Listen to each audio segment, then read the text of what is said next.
नमस्कार, मी Ajit Mandhare. News 18 लोकमतच्या Facebook आणि युट्यूबला मी तुमचं स्वागत करतो. राज ठाकरे गेल्या 15 दिवसांमध्ये ठाणे जिल्ह्यामध्ये 4 वेळा आलेले आहेत.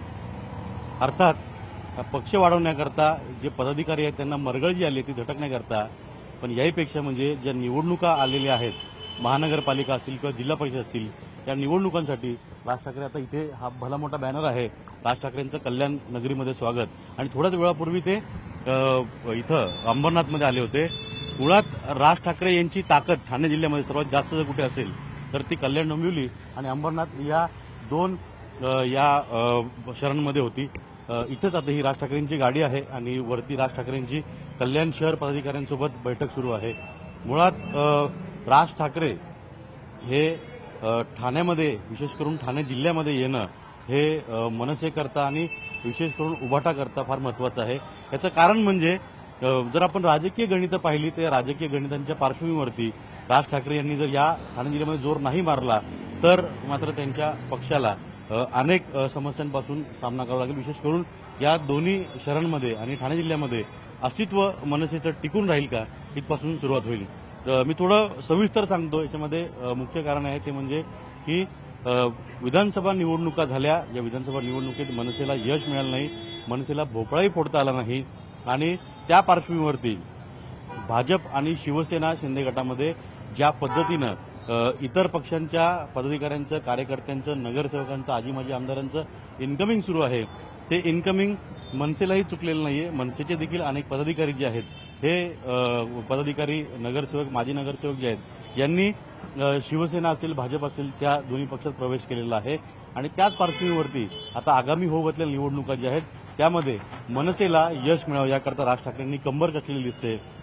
मुळात राज ठाकरे ज्यावेळी कुठल्या दौऱ्याला येतात तेव्हा अर्थात 1-2 तास उशिराच सगळा दौरा सुरू होतो, पण हे 4ही दौरे राज ठाकरे वेळेच्या जवळपास 1-1 तास आधी ज्या ठिकाणी बैठक आहे, ज्या ठिकाणी मेळावा आहे, तिथे येऊन जे पदाधिकारी आहेत त्यांची आधी बैठक घ्यायची, मुख्य पदाधिकाऱ्यांची, नेत्यांची, आणि त्यानंतर कार्यकर्त्यांशी संवाद साधायचा. हे राज ठाकरेंनी आता त्यांचं पूर्णपणे शेड्यूल ठेवलेलं आहे. त्यामुळे राज ठाकरे या निवडणुकांना घेऊन किती सिरियस झालेले आहेत हे त्यांनी पाळलेल्या वेळेवरूनच स्पष्ट होतंय.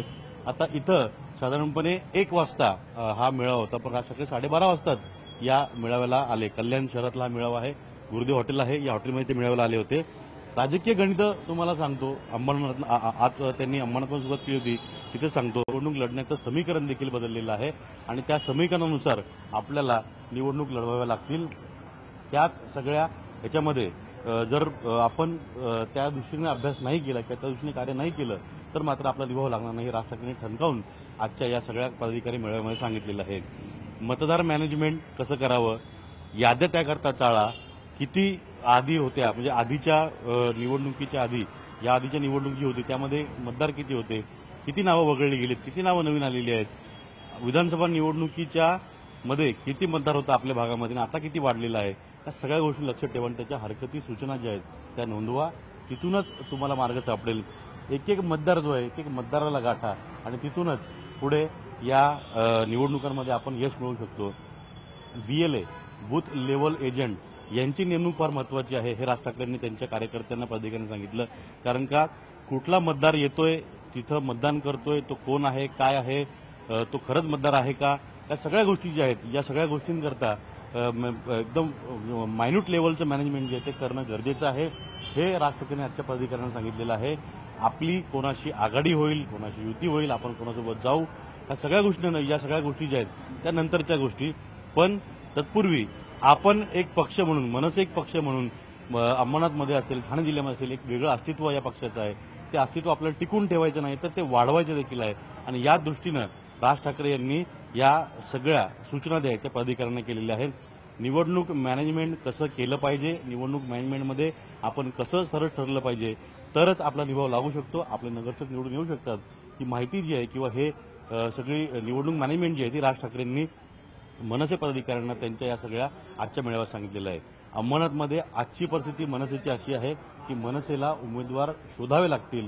मनसेकडे उमेदवार नाही आहेत, कारण जे पदाधिकारी आहेत, नगरसेवक आहेत, ते सर्व शिवसेना, भाजप, राष्ट्रवादी काँग्रेसमध्ये चाललेले आहेत. या पार्श्वभूमीवरती मनसेकडे उमेदवार कसे येतील याकरता देखील राज ठाकरे यांनी या मेळाव्याच्या 1 तास आधीच मुख्य पदाधिकाऱ्यांची बैठक घेतली आणि त्यामुळे यावेळेस मनसेचे जे उमेदवार असतील हे अत्यंत म्हणजे ज्यांचा कुठल्या राजकीय पक्षाशी कधी संबंध नव्हता पण त्यांना राजकारणात यायचं आहे अशा तरुणांना निवडून त्यांना मतदान तिथं त्यांना उमेदवार म्हणून तिकडे घोषित केलं जाऊ शकतं आणि जी पद्धत राज ठाकरे 2010ला कल्याण डोंबिवली महानगरपालिका निवडणुकीमध्ये केली होती ही इंजिनियर असतील, डॉक्टर असतील, सीए असतील किंवा वेगवेगळ्या सामाजिक संस्थांमध्ये काम करणार असतील जे कधीच पक्षामध्ये काम करत नव्हते पण त्यांना राजकारणात यायचं आहे आणि अशा व्यक्तींना त्यांनी तिथं तिकीट दिले होते आणि मनसेला त्यावेळी कल्याण डोंबिवली महानगरपालिकेमध्ये भरघोस यश देखील मिळालं होतं.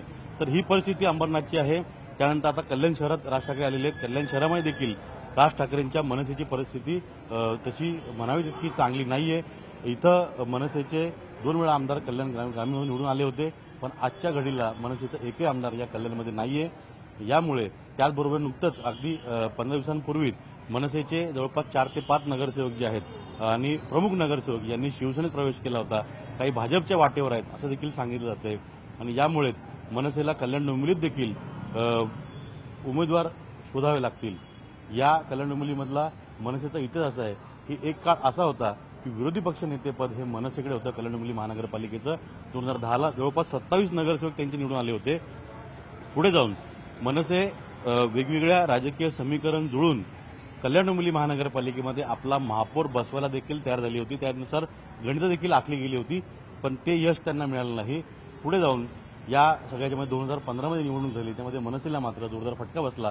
27ची संख्या जी होती थेट 9 वरती येऊन पोहोचली. त्यातलेही काही नगरसेवक तात्काळ काही शिवसेना किंवा इतर पक्षामध्ये गेले. त्यामुळे अशा अनेक घडामोडी ज्या आहेत या अनेक चढउतार जे आहेत हे मनसेनं कल्याण डोंबिवलीत देखील पाहिलेले आहेत आणि त्याच पार्श्वभूमीवरती आपण जर पाहिलं तर कल्याणमध्ये देखील कल्याण डोंबिवली महानगरपालिकेमध्ये जर आपला निभाव लागायचा असेल तर मनसेला कंबर कसणं गरजेचं आहे.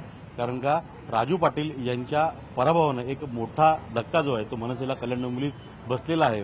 तो धक्का कसा भरून काढायचा किंवा ती पोकळी कशी भरून काढायची याकरता विरोधी पक्ष होईल इतपत संख्याबळ यावं अशी तयारी मनसेने केलेली आहे. पण प्रश्न तोच आणि विषय तोच की मनसेला या कल्याण डोंबिवलीत देखील उमेदवारांची शोधाशोध करावी लागेल.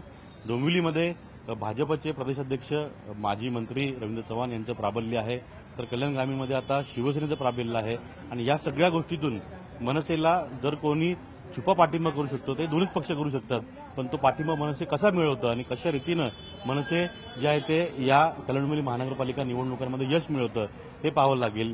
पण कल्याण डोंबिवली महानगरपालिकेमध्ये जरी आजच्या घडीला मनसेचे उरलेले नगरसेवक हे सगळे शिवसेना भाजपमध्ये गेलेले असले किंवा अंबरनाथमध्ये जरी गेले असले तरी विधानसभा वाईज आपण जर पाहिलं 2009, 2014, 2019 या 3 विधानसभा निवडणुकीमध्ये या संपूर्ण ठाणे जिल्ह्यातून मनसेचा जो मतदानाची टक्केवारी होती ती 9 ते काही ठिकाणी 21%. अंबरनाथ, बदलापूर असेल त्या भागामध्ये 21% मनसेला मतदान मिळालेलं आहे. त्यामुळे मनसेचा एक स्वतःचा एक स्वतंत्र मतदार आहे हे त्यावरून स्पष्ट होतं.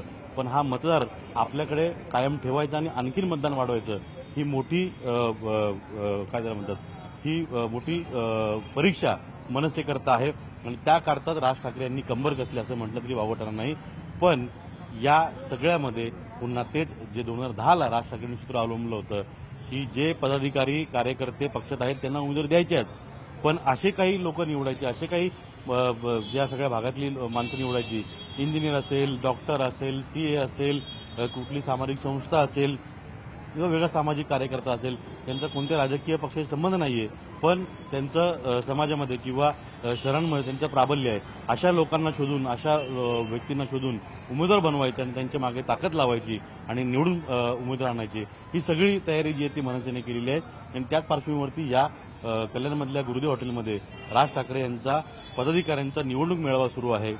राज ठाकरे हे चौथ्यांदा 15 दिवसामध्ये चौथ्यांदा जर ठाणे जिल्ह्यामध्ये येत आहेत तर याचा अर्थ एकच निघतो ते म्हणजे हा ठाणे जिल्हा म्हणजे शिवसेना शिंदेंचा बालेकिल्ला आहे.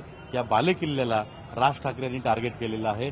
कारण का जोपर्यंत शिवसेनेला अंगावर घेत नाही किंवा शिवसेनेची दोन हात करत नाही तोपर्यंत कार्यकर्त्यांना बळ मिळणार नाही. जे मतदार काठावर आहेत ते आपल्याला येणार नाही.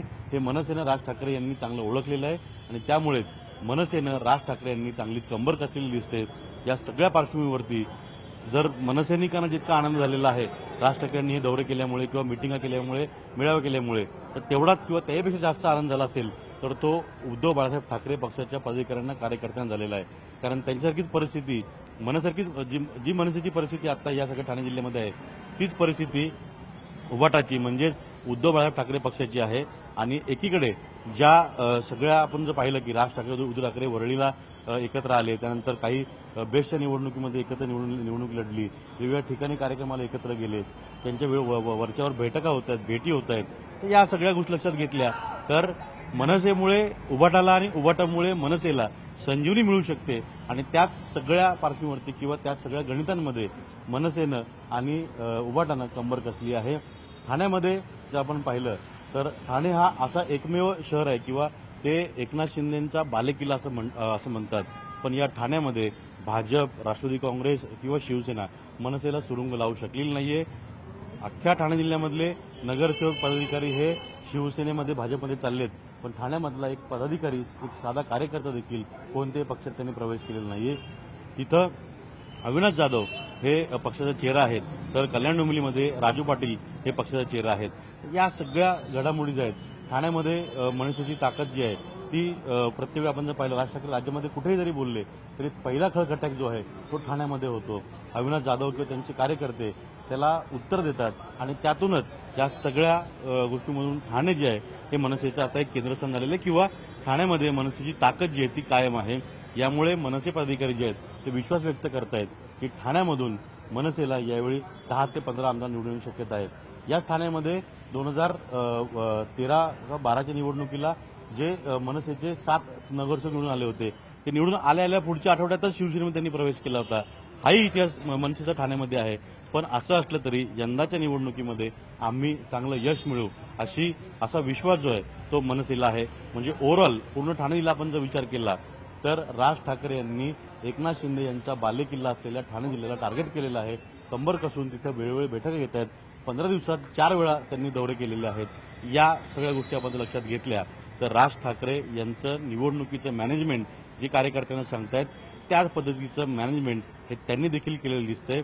जोपर्यंत मोठमोठ्या नेत्यांच्या जिल्ह्यामध्ये जाऊन तिथं सुरुंग लावणार नाही किंवा तिथं जाऊन आपले मेळावे घेणार नाही, पदाधिकाऱ्यांना बळ देणार नाही, तोपर्यंत मनसेला यश मिळणार नाही हे राज ठाकरेंनी ओळखलेलं दिसतंय. आणि त्याचमुळे अवघ्या 15 दिवसामध्ये राज ठाकरे ठाणे जिल्ह्यामध्ये 4 वेळा आलेले आहेत.